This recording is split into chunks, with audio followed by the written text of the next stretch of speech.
Focus ce soir sur le lancement de la 4e édition de la Nuit du football africain qui aura lieu le 22 décembre prochain ici à Abidjan.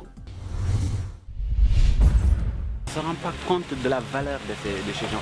On ne se rend pas compte par exemple de ce que représente un Didier Drogba, de ce que représente un Roger Mila.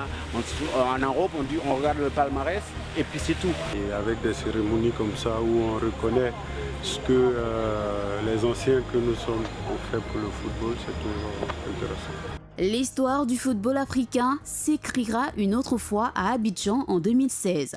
La Nuit du football africain, édition 2016, a été lancée ce mardi 6 décembre par son initiateur à travers une conférence de presse qui a réuni les acteurs du football local, les journalistes et les partenaires de cette édition.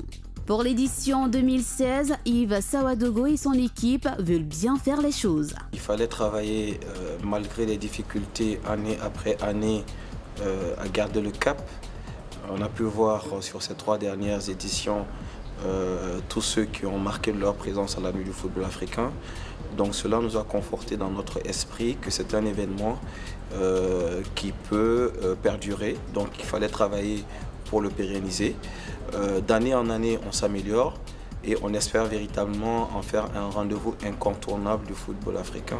Cette édition se tiendra le 22 décembre prochain à Abidjan et comptera encore des étoiles africaines de cette belle discipline qu'est le football. Je trouve que le football reste pour moi un canal important pour fédérer toutes les sensibilités d'ailleurs. Et aussi surtout qu'à un moment donné, l'Afrique se souvienne justement de ses dignes fils et ceux qui ont été des icônes, ceux qui au cours de leur carrière ont pu marquer nos esprits. Donc aujourd'hui, à travers la Nuit du football africain, l'idée c'est de permettre à toute la grande famille du football de se réunir et surtout de se souvenir des moments inoubliables. Aujourd'hui, l'Afrique est en pleine préparation en termes de foot parce qu'on a de tous les pays quasiment.